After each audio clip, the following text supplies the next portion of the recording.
Hello, and welcome to the Jewish Heretics Podcast. This is the official podcast of the United Jewish People's Order and the Morrison-Shefsky Center. We are a secular, progressive Canadian Jewish organization that's been around since the 1920s.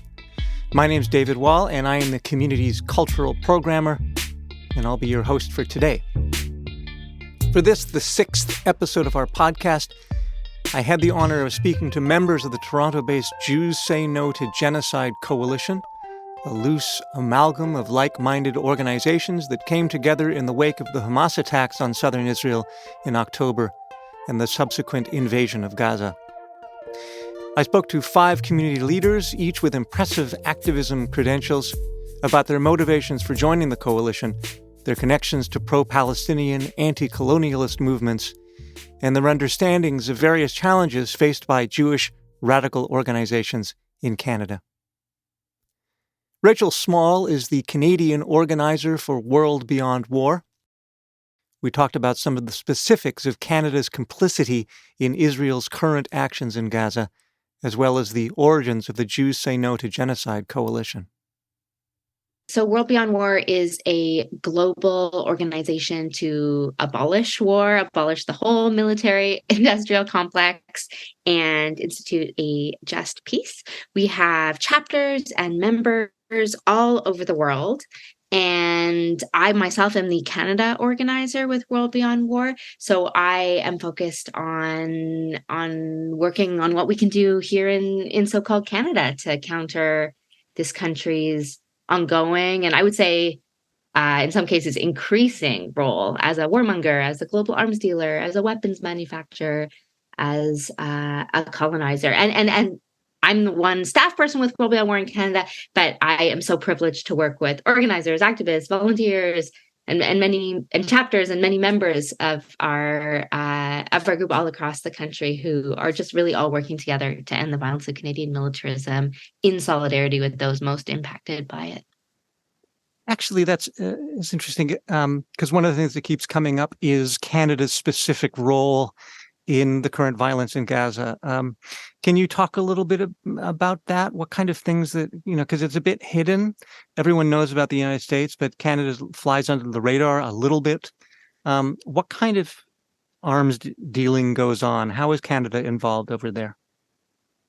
Yes. So we have been really focused on a Canada Stop Arming Israel campaign over the past few months. I mean, it's been ongoing for years, but of course, this has really come to the forefront in the past couple months as we've been witnessing just the carnage in Gaza, the slaughter of thousands of Palestinians. Front in our mind is what are the ways that Canada is materially supporting this. So I think that one of the most relevant ways is that Canada does export, for example, in 2022, over $21 million in military goods and services to Israel. At least 3 million of that is bombs, torpedoes, missiles, and other explosives. These numbers, though, I should say, are a vast undercounting of the actual weaponry and weapons parts that Canada sends to Israel, because it doesn't count the weapons that go through the United States on their way to Israel, which frankly is probably a majority of them. So these numbers are inadequate, but they still help us to understand and to parse out the role that Canada is playing in not just arming, but profiteering off of the current violence. These companies that have offices and facilities in Canada, some of them are Canadian companies, some of them are global or American companies like Lockheed Martin and Raytheon that are just making a fortune off of the horrific loss of life right now. That's exactly what is happening. There are lots of other ways that Canada is deeply complicit in what's happening in Israel and Palestine and the Israeli military violence. Canada provides tons of diplomatic support in various ways to Israel. Canada also has a memorandum of understanding. It's called the Canada-Israel Strategic Partnership. We don't know all the details about it, but within that, it commits Canada to military, police, intelligence, border security, and other types of public safety cooperation with Israeli counterparts. So there's a lot happening behind the scenes that Canada and the Canadian government is involved in that is directly supporting the violence that's happening. Not to mention all the UN votes where it's basically Canada, US, and Israel voting against the rest of the world around any kind of justice for Palestinians. Can we go back to October 7th and that terrible weekend? And what was the emotional reaction? And how soon were you spurred into action in support of the Palestinian people? Do you remember? I remember initially quite a bit of confusion. The very first images I actually saw, maybe just where I happened to be online at that moment, were of a military checkpoint being demolished. And that was like the first image that I saw. And so my first reaction was, wow, let this wall fall. What an exciting moment. This was before I had heard anything about any people being killed. Very quickly, I heard more of the news and was hearing about a music festival and sort of all the other headlines that sort of quickly happened. I think that, World Beyond War as a war abolition organization, I think plays a really important role and has a really clear analysis that we don't support any war, any militarism, and that all loss of life is a problem. And we were immediately, I think, holding our breath, as I'm sure the rest of the world was too, for a really terrifying militarized response by the Israeli military. So I think that there was a real feeling of like, okay, it's unclear how many people in Israel have been killed today. And it's unclear, though seems certain, that many Palestinians are going to be killed very shortly as well. I come to this work as both a Jewish person and as an anti-war organizer, and as someone who's been a solidarity activist with many movements for justice around the world for decades. And I don't see these as conflicting perspectives. I see it as perspectives that help me learn to understand that people do things for different reasons, that different groups have their various traumas and then histories and things that inform their actions. And that there are ways that we can stand up, even if we're on the other side of the world, to stop horrific violence and loss of life that's happening somewhere else. Can you talk about the Jews Say No to Genocide Coalition, how you became involved, and why do you think it's important for Jewish organizations specifically, or Jewish people specifically, to stand up for Palestinians at this time? For me, it's been really incredible to be part of the Jews Say No to Genocide Coalition, as a new grouping, but of organizations that have already existed and of people, very experienced organizers, and new people, new Jews in Toronto coming into movement building in this moment. It's been such a privilege to be part of it. I think what happened was that in October, it became obvious that there are many thousands of Jews in Toronto who were already seeing the way almost instantly our grief was being weaponized against Palestinians by the Israeli state, but also within Canada. And I think there was just this strong visceral need to say no and to reject that, and to be able to stand up as Jewish people and stand against Israeli war crimes, and to call for a permanent ceasefire, to call for a halt to all Canadian military aid and arms sales to Israel, to demand an end to the occupation, to demand a just and lasting peace. These are demands that certainly other groups were making, but it suddenly became clear we had to do this together as Jews in this city right now. So as a few different Jewish organizations, and also as, for example, with World Beyond War, as Jewish members of allied organizations, we came together to see what we could do. And it's grown very organically.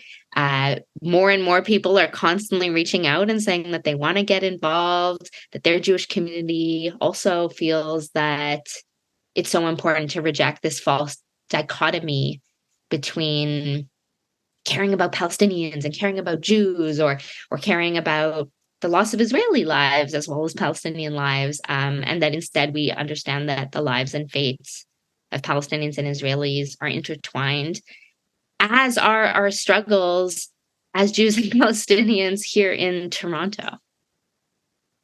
Yeah, that's a really good point. It extends to Toronto as well, doesn't it?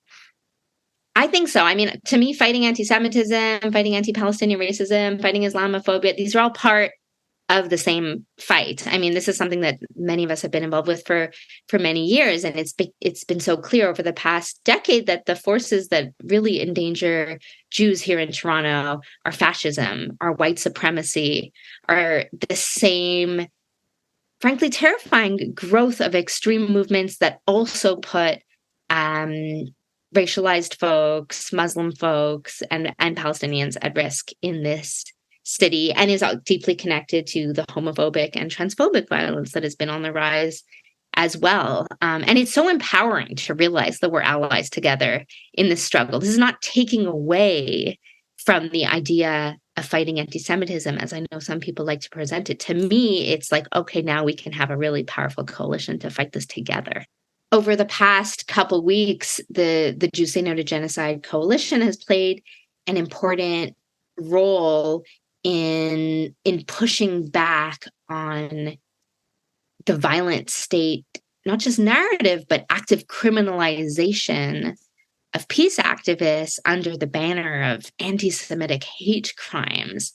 Here in Toronto, 11 peace activists, who are now being called the Peace 11, have been criminalized and are facing very serious charges for allegedly putting up posters and washable red paint on the side of an Indigo building in Toronto to highlight CEO Heather Reisman's role in providing direct financial support for Canadian citizens to join the Israeli military.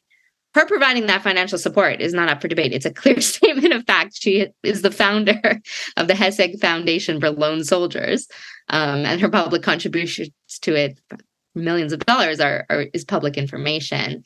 But the state right now is trying to give the impression that posters that state that information are in fact an anti-Semitic hate crime. So this has been a key place for the Jews Say No to Genocide Coalition to make it absolutely clear that criticism of the state of Israel is not anti-Semitism, criticizing those who support the Israeli military's war crimes is not anti-Semitism, and that we refuse to be silenced, and we will continue to defend those who are being criminalized, intimidated, etc., for speaking out to condemn the genocidal actions of Israel. And we really see the recent, very aggressive arrest of these 11 peace activists. Their homes were literally raided in the middle of the night by 8 to 10 police each. Their doors were broken down. They were handcuffed in their beds. Like, these are very aggressive police actions. And we see these as a clear effort by police to target and repress Palestine solidarity, even as a majority of people in Canada are calling for a ceasefire. So we, as Jews, are speaking up and saying, not only will we not be silent as a genocide rages on in our name, but we will stand with the peace activists who are taking a stance on this. And I also want to say that there have been really strong presence of Jews, both individually and in powerful contingents with 40-foot banners at a lot of the incredible actions that have happened in Toronto over the past couple months. There's been Jewish contingents at weapons blockades, where a couple hundred folks in Toronto repeatedly have blocked all entrances to weapons factories in the GTA. These are companies that do support the Israeli military and send weapons. There have been really powerful Jewish contingents taking space and refusing to be silent at sit-ins at Scotiabank, for example, which is the largest foreign funder of Israel's biggest weapons company, Elbit. I'm seeing Jews stepping up in just an incredible way across the city and frankly across the country.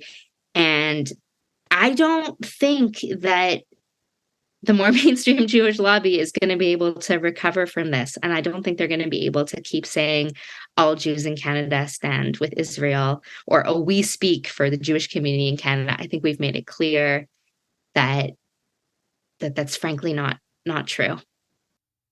I spoke to Vlada Biliak of If Not Now, an anti-occupation organization with international reach, about the nature of grief and how it informs the coalition's activism. So I organize with If Not Now Toronto. We are the Toronto chapter, and I believe only Canadian chapter of the If Not Now movement, which began in the States and is a movement of Jews working to transform our Jewish community's support for the Israeli occupation.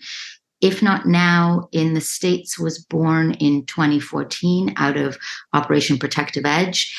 And it's been chugging along since, both fortunately and unfortunately due to circumstances.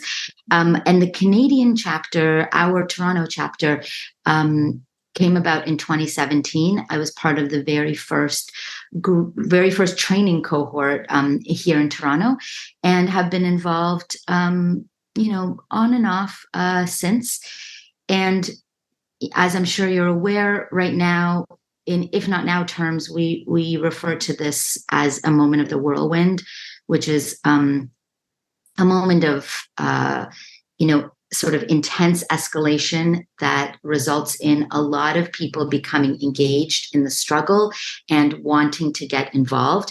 So there is a lot of work for Jewish groups and any Palestine solidarity groups like ours to be doing to plug people into the movement. I'm wondering if you could go back to the horrible weekend of October 7th, and when the Jews Say No to Genocide Coalition came together.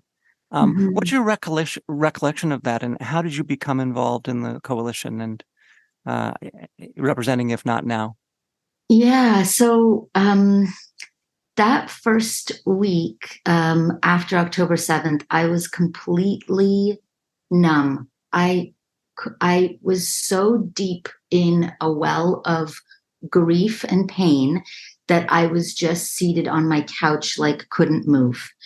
A week in, I saw a tweet that really shook me out of that state.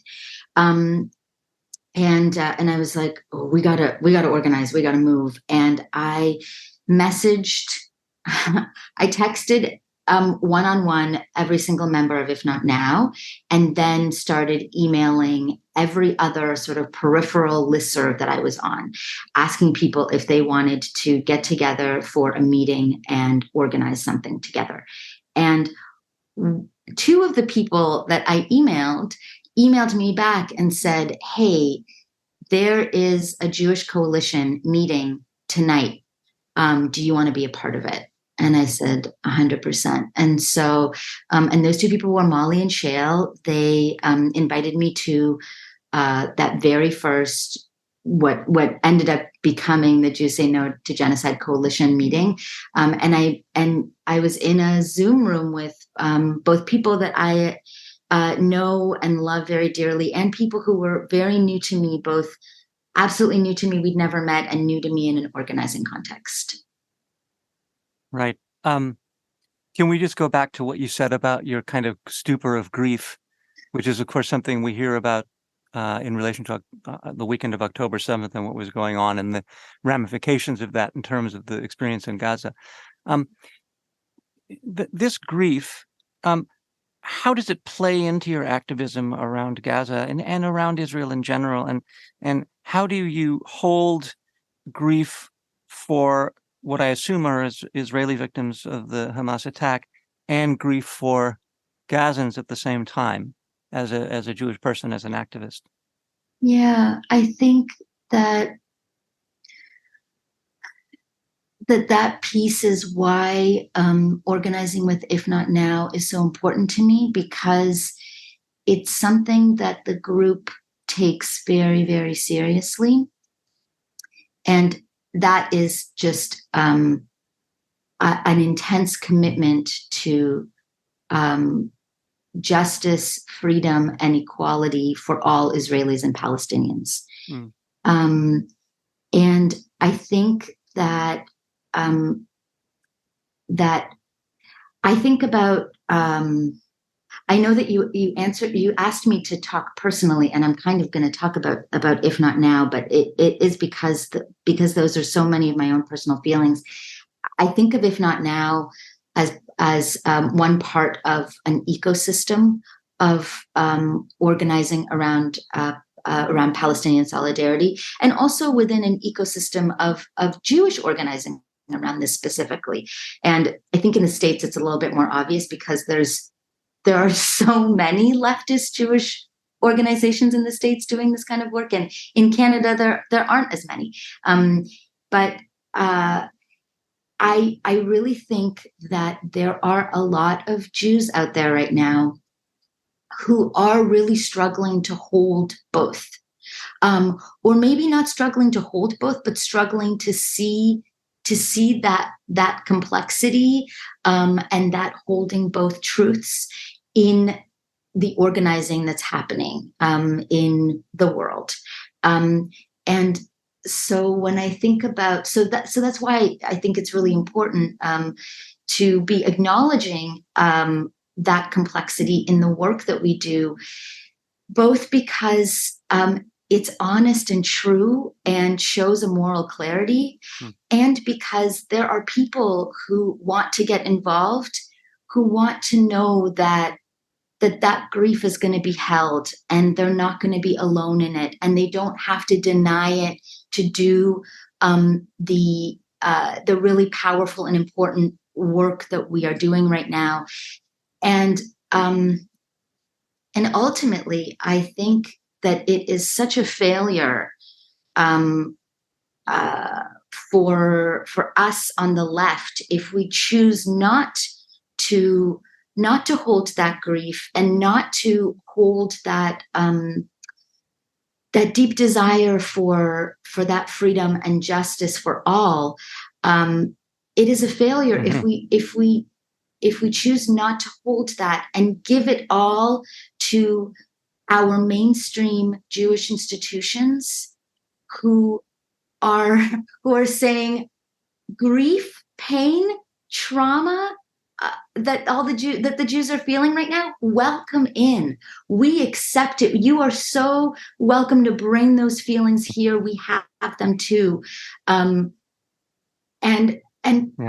Yeah, we really risk losing a lot of people when we turn away from that pain and say, it's not important right now. We just have to focus on this. So I think for me and my work through If Not Now, holding that complexity is so vital. Is it important to talk to people who are much more Zionist and much more conservative and much more fearful in the Jewish community? Is it important to talk to people like that? Or do we just, in terms of almost self-care, do we avoid that? Yeah, David, that's such an important question. In If Not Now, we talk about spectrum of support. I mean, a lot of people talk about spectrums of support in a lot of organizing. People who are messaging If Not Now daily, are in our DMs, are commenting on our posts, are doxing our members, telling us that we're self-hating, telling us, threatening us, saying horrible things about how we will be judged by Hashem for our actions and how our families must be, all of this stuff. Those people are our active opponents. And that's not our audience, and it's not our target, and those aren't our people. So it's so painful.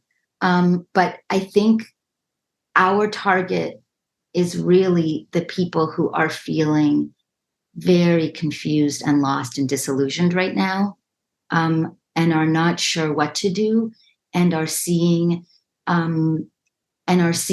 their Hillels and their shuls and their families and their friends and their summer camp community and their schools and whatever, saying horrifying things about Palestinians and what's happening in Gaza, and are seeing a lot of people that they that politically they might feel maybe confused or unfamiliar with, saying truthful things about what's going on in Gaza and what's happening in Israel-Palestine more broadly, and have no idea what to do about that, are really waking up to this maybe for the first time or taking tiny baby steps.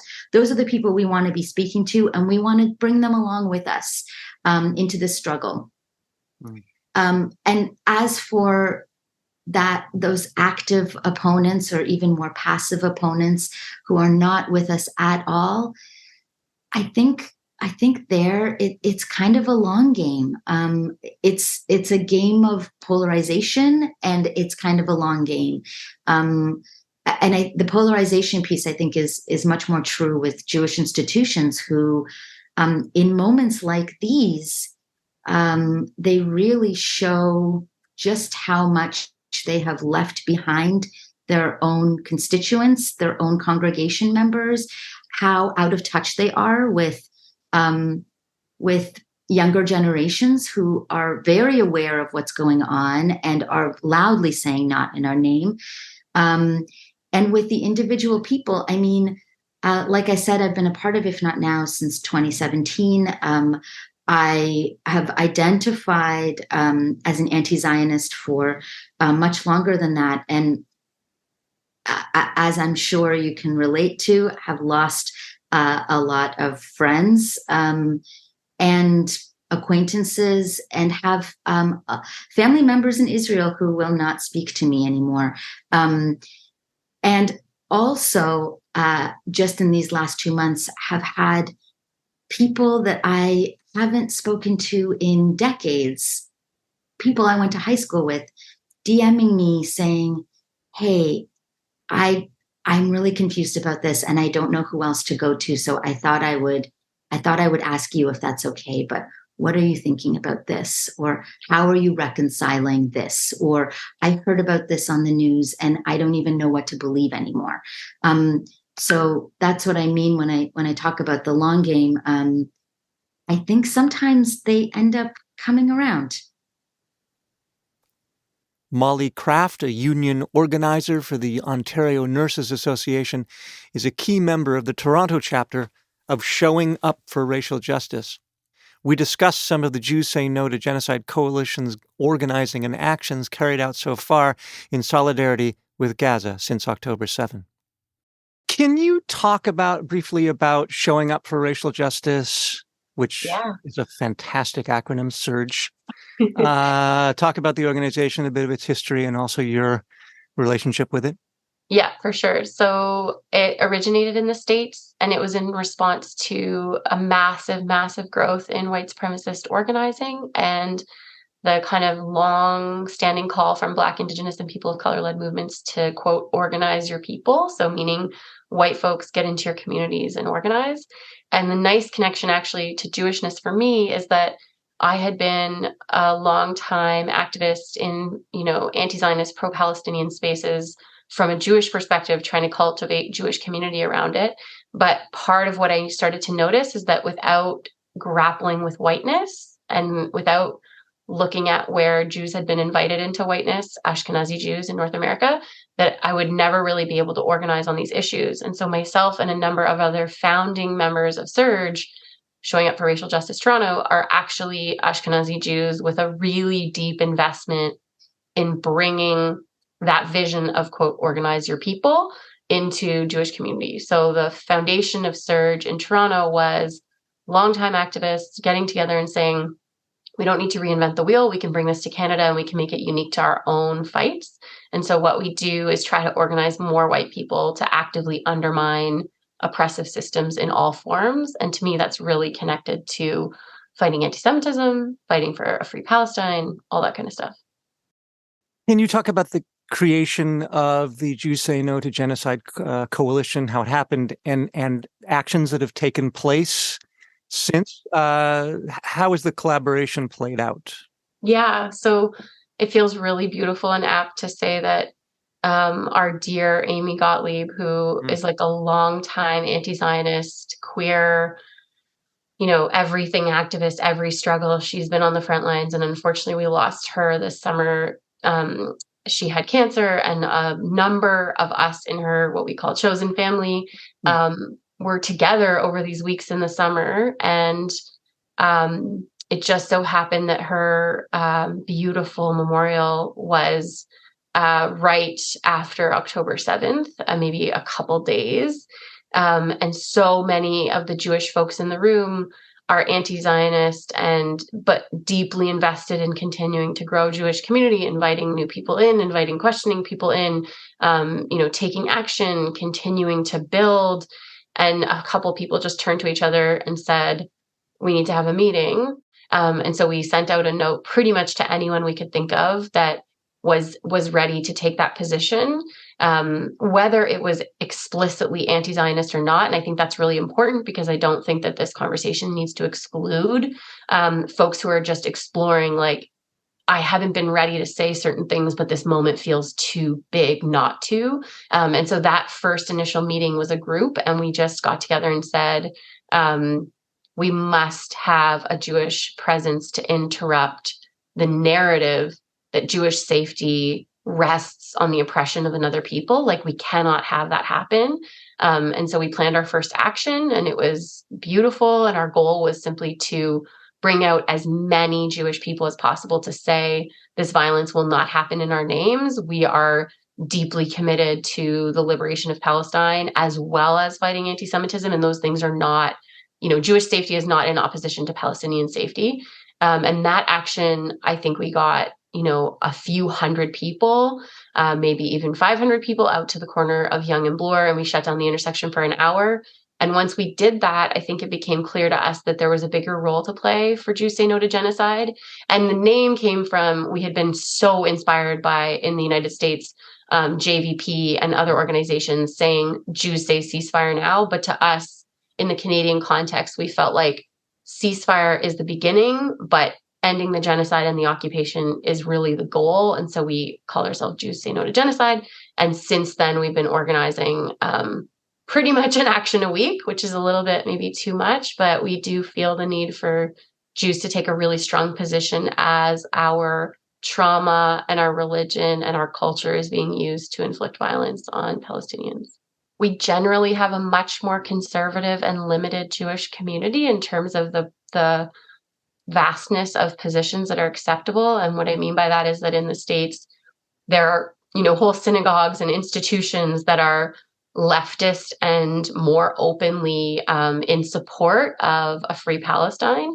And it's not as wild to imagine that that's in a sort of normative space in Jewish community. In Toronto, we literally only have, United Jewish People's Order. We have, I don't think, any synagogues that would say that they support a free Palestine, which is pretty devastating and heart-wrenching. And so I think that in the Canadian context, there's a massive need for Jews who identify with Jewishness, whether it's culture, religion, or otherwise, and who want to be together in that loving space of saying, we are Jews organizing for this. So that's the first thing. There's that vacuum. And then B, I think that specifically to Canada, we have a government that really touts a line of peace and, multiculturalism and mass acceptance at the same time as overt criminalization of Palestinian perspectives. So, telling Palestinians they can't say things like they are Palestinian if they're a professor, or, people getting investigated at work for posting really, really basic support of Palestinian life. So we have an intense kind of hypocrisy of Canadian perspectives on multiculturalism and then how people are actually treated. And then on top of that, we also have a massive support of the Canadian government behind the scenes in a number of different ways. selling arms to Israel that are actively used to destroy Palestinian people and their communities, and then funding through our own tax dollars. Like there are many organizations, Zionist organizations in Canada, that are allowed to collect tax dollar money through charitable donation receipts and then use that, for example, the establishment of Canada Park, which is on top of a previous Palestinian settlement. So we really have blood on our hands as Canadians. And I think that Jews Say No to Genocide takes all of that and says, we have our unique way of seeing this here in Canada. There's more of a need for a Jewish voice because it's not institutionally present. And there's more of a need for education for not just Jewish Canadians, but for every Canadian about what our government is actually funding. And there's like an amazing article that is called The Architect for Apartheid that I can send and link, but like it basically says that Canada is the architect for apartheid, meaning our Canadian government and our settler colonial state really is something that Israel mirrors and wants to like participate in and wants to echo and believe in. And so I think as Canadians, we have a unique position to say that also can't happen in our names. I asked Gerd Sabar, an expert on entrepreneurial brand building, company reputation fixing, and a media advisor for independent Jewish voices, about challenges faced by Palestinian activists and their allies in the Canadian media landscape. Independent Jewish Voices is one of the handful of pro-Palestinian organizations, Jewish organizations in the city. And before this all broke out, we were doing just I was doing a lot of work with the national organization on their helping them launch their Together Against Apartheid campaign, which we launched about a year and a half, maybe 2 years ago. So one thing that I've noticed, and it's pretty obvious because it's very much part of the history of Palestinian and Palestinian allied activism, is that there's these amazing events and all of this amazing activism it just does not get the attention in mainstream media. And I'm thinking recently of the huge event that happened in Ottawa with, I don't know how many people were there, 100,000 or some huge, vast numbers were there to protest the invasion of Gaza and Canada's role. And it was underrepresented in the media, if represented at all. It kind of was this blip that went by. And you see that across the board. So as a person who's well-versed in public relations and media and strategizing around that stuff, how do you break through? How does an organization, for example, like Independent Jewish Voices, break through into the mainstream media sphere, which is, although not, do or die in terms of Palestinian activism, but it certainly helps to have attention. How do you go about doing that, and is it possible? For me personally, learning as a recent transplant to Canada and learning the Canadian media market, it's been a really interesting learning curve to see how strong of a hold mainstream Jewish narrative has on the media market here. And so, to your point, the challenge is real. To have a protest the size as the one that happened in Ottawa and have it be barely a blip is pretty freaking crazy. There's all, and what's interesting is that the media cycle and the timing of that Ottawa protest, was just a week or two, a couple weeks ago. We're already in, I would say, phase 2 of kind of media attention around this issue. Phase 1 was when October 7th happened, and there were cameras after cameras after reporter after reporter at each of the rallies.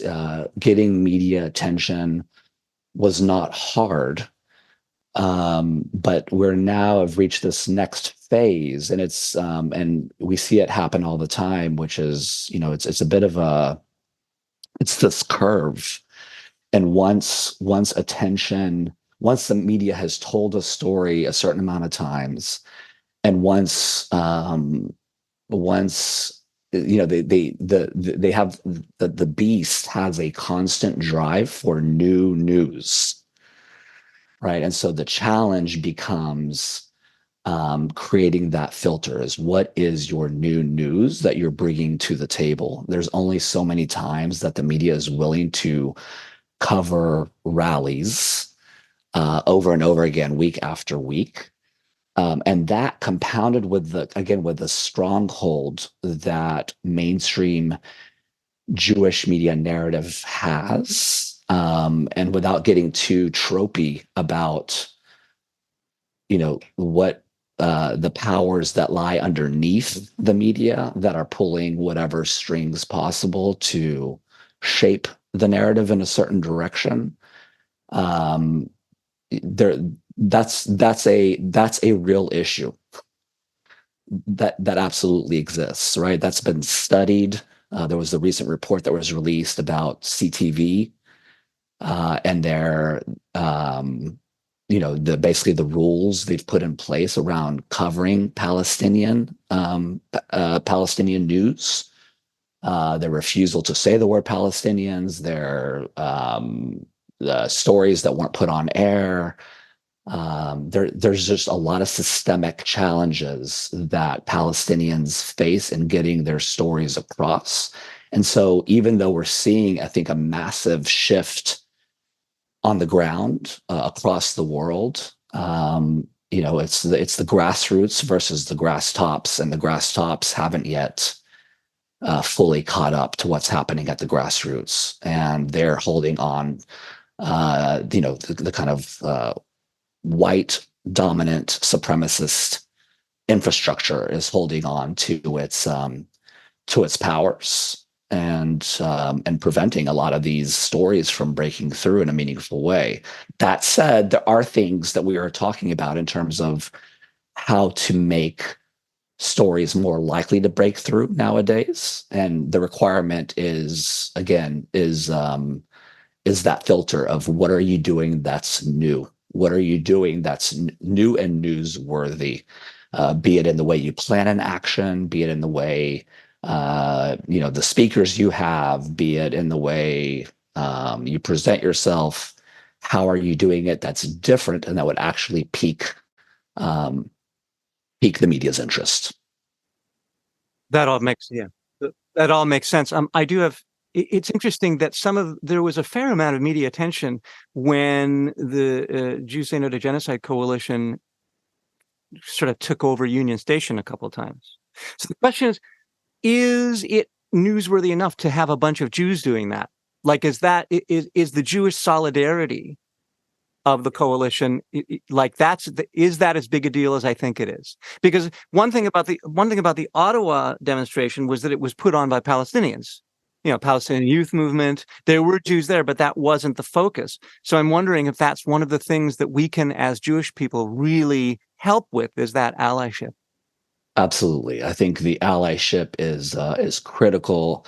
I think the fact that Jewish-led activities, I do think, for the same reasons that the stories of Palestinians get oppressed,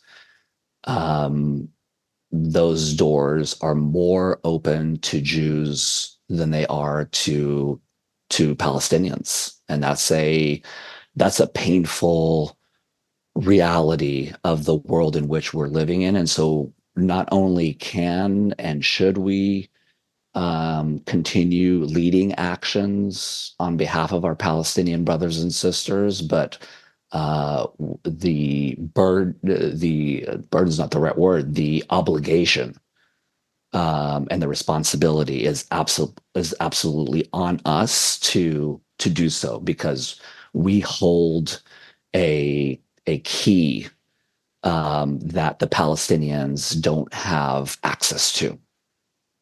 And so we absolutely need to be using it over and over and over again, every which possible way, to ensure that the Palestinian voice gets heard, that Palestinian story gets told. Corrine Silverwoman, a longtime member of the United Jewish People's Order Winchevsky community, is a Toronto-based therapist specializing in trauma-informed anti-oppressive practice. I asked her about some of the emotional complexities of the current struggle. So I'm actually a graduate of the Winchevsky School. So I went there when I was a kid, and I had my B'nai Mitzvah there. And now I have 2 kids, and my kids go to Winchevsky School. So there's a multi-generational feel for me, carrying on the values of secular Judaism, the values of social justice that my parents and my grandparents instilled in me. And it feels very full circle and moving to be able to send my kids to this school. Especially in this very heavy time, it feels so nourishing to have a community that is proudly Jewish and proudly taking a stand against genocide and against war in our name. October 7th was a period for me that I was actually really surprised by myself. I've been an activist for Palestinian rights for 20 years. And on October 7th, I honestly felt like an epigenetic trigger within my body, a profound fear that was not intellectual, that was literally in my cells and my bones, not something I could even talk about. And that fear, that grief deserved love, deserved attention, deserved care. But we cannot stay there. We have to move through that. We have to see what's behind the grief. And so why it has been so profound for me to meet other activists, community members, and Jewish people that say not in our name is because we are all doing this from a place of grief. We all felt something on October 7th, but multiple truths can exist at once. If you're only holding the one truth of October 7th and not holding the 75 years before that and what has happened since October 7th, then you're stuck. And how do we move through stuckness? We have to learn to hold multiple truths. I always say that we can hold priority and nuance at the same time. I don't think what's happening in Gaza is complex, but I do think there can be priority, nuance, and multiple feelings. Everything I'm doing in my activism right now comes from grief, because behind grief is anger. Behind anger is love. So many of our community right now are just stuck in grief, moving to fear. And we all know what fear does. Fear with miseducation, plus racism, plus colonial attitudes, plus unmetabolized generational trauma is what is happening in Israel and Gaza right now. It must stop. We have to face our shadows in a deep, deep way, while also stopping the violence, stopping the killing. Right now, my focus has been on a ceasefire because the killing and the violence has to stop. I do not want my children to live in a world. My daughter said to me the other day, my 10-year-old, Mama, you've been going to so many protests for Palestine. Is everything better now? And it literally broke my heart, because thousands and thousands of people have been taking to the streets. I went to Ottawa with my father, and according to the organizers for a ceasefire in Ottawa, there were 50 to 100,000 people there. And yet mainstream media did not report the protest at all. And so once there is a ceasefire, my activism is going to be more into facing my own community with talking to people that do not agree with me, talking to people that don't have the same opinions as me, talking to my own community that is only stuck in a place of grief. And yes, I have deep compassion for their grief, their fear, and their suffering. But one cannot only hold that. We cannot allow our Judaism to be manipulated into a genocide of another people.